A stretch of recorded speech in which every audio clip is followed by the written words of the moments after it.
Bon bah on est en train d'avancer la mare, donc on décaisse à cet endroit là parce qu'on fait un peu d'archéologie. Donc j'ai fait quelques petits escaliers et comme vous pouvez le voir, bah, y a les poules qui m'aident. Dès que j'ai le dos tourné, elles viennent manger les vers ou les petites bêtes qu'ils trouvent dans la terre. Bon voilà, je suis aidé. J'ai mon armada de travail. La petite rousse, elle est là même quand je suis tout seul, donc elle a pas peur de moi. Puis après il y a les trois autres là, je suis sûr ils vont réussir à me retourner la brouette. Bon on verra. Allez, la suite plus tard. Ouais, donc en fait on cherchait le coq parce qu'on ne le trouvait pas, mais on vient de le retrouver, il fallait juste lever la tête. Mais bon, on s'y attendait pas, hein. Il est monté haut ce con. Voilà, donc où est Charlie? Bah on l'a retrouvé. Donc pour ceux qui se demandent si les barrières sont assez hautes ou machin, bah on a la réponse et je pense pas qu'on arrivera à l'empêcher de passer quelque part s'il a envie, vu la hauteur à laquelle il est monté. Voilà, parce que là il y a quoi? Bon, il a dû passer par la table, mais il y a quoi? Il y a une hauteur de... Ouais, il y a bien 2 mètres 10 là. Voilà. Donc bon. Voilà. Salut. Bah, les 5 glaces vont pas tarder à arriver. Donc on aimerait pouvoir planter en pleine terre tout ce qu'on a à planter. Le problème c'est qu'on a toujours la menace plumée qui pèse sur la galaxie. Et que du coup elle continue à passer par-dessus la haie morte qu'on avait faite. Parce que c'est pas assez haut. Et que du coup de toute façon...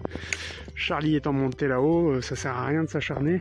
Donc on va essayer de faire une clôture un peu plus haute, donc de 1,20 m de haut à peu près, sur toute la longueur pour circonscrire autour du poulailler, pour faire un enclos de basse-cour qui soit de taille raisonnable. Voilà. Pour essayer de pouvoir limiter leur déplacement dans le jardin. Déjà ça nous évitera d'avoir des petites crottes de poules, des fientes de poules un peu partout. Donc là, ce qu'on fait, c'est qu'on est en train de mettre une barrière là-bas à droite, vous voyez, de là, et puis on va essayer d'aller jusqu'à la cabane à charbon qui est là-bas. Donc on récupérera ces palettes-là qu'on mettra le long de la cabane à charbon, puis on va faire un tout droit jusque là où, jusqu'au coin de la cabane à palettes. Donc là, on est en train de mettre le grillage et de dresser un petit peu les piquets pour qu'on puisse faire toute la longueur. Donc on a récupéré plein de palettes de 2 mètres et de 1,20 m. Donc du coup on espère qu'on en aura assez. On les a récupérées là où on achète, là où on se fournit en bois. C'est un atelier de menuiserie qui est pas loin de chez nous. Donc on a été avec le camion et puis on a récupéré, il les jetait de toute façon, ou alors il allait les brûler, donc il nous a dit bah servez-vous. Donc on est bien content, du coup on s'est servi. Voilà, donc si vous pouvez essayer de trouver un artisan à côté de chez vous qui fait du bois ou ce genre de choses et qui se débarrasse de ces palettes, bah, ça peut être une bonne option pour faire des clôtures ou ce genre de choses. En plus, l'avantage c'est que du coup, nous on réfléchit dans le sens où il faut que ce soit quand même mobile, au même titre que le poulailler, c'est-à-dire que cet été le poulailler sera là, mais peut-être que à l'automne on le voudra sous les pommiers, ou peut-être que au printemps on le voudra là, j'en sais rien. Enfin voilà, donc du coup on pourra bouger les clôtures. Et du coup bah, on sera un peu plus tranquille, on pourra faire bouger les poules là où on veut.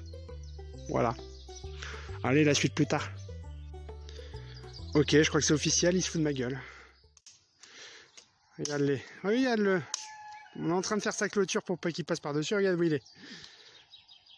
Hein, tu te fous de ma gueule?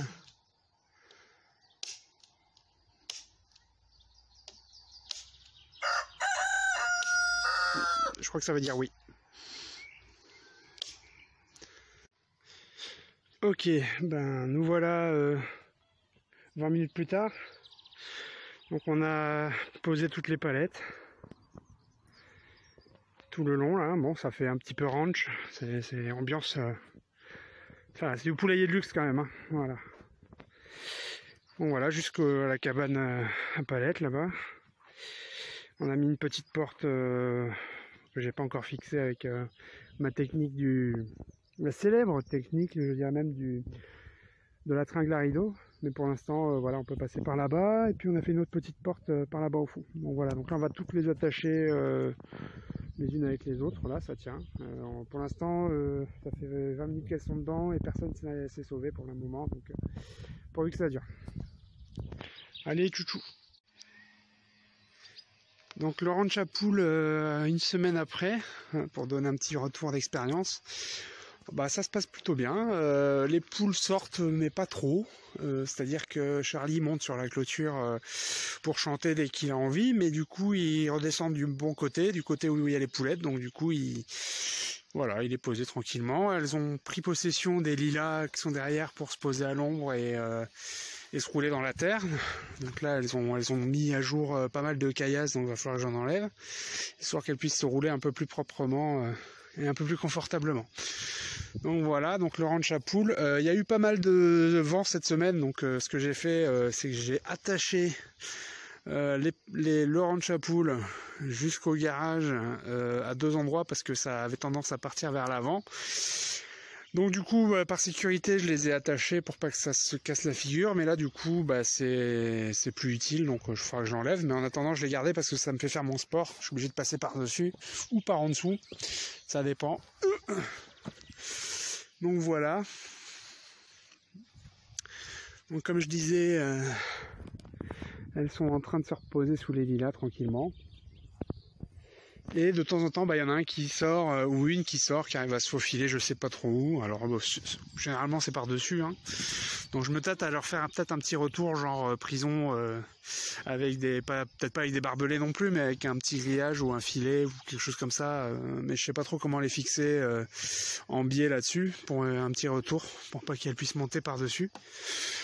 Voilà, bon après je sais pas si c'est utile, mais pour l'instant ça fait le job en tout cas. Et puis du coup on va pouvoir planter en pleine terre le reste. J'espère que elles seront raisonnables. De toute façon elles ont compris que si elles sortaient, elles se faisaient engueuler. Donc du coup dès qu'elles sortent et qu'elles savent qu'elles se font engueuler, et du coup elles se dépêchent de re-rentrer. Du coup soit elles rentrent par dessus, soit on leur réouvre la porte, mais elles se font pourrir, donc du coup elles préfèrent rester peinards à l'intérieur. Allez, c'était pour mon petit retour du superbe ranch à poules.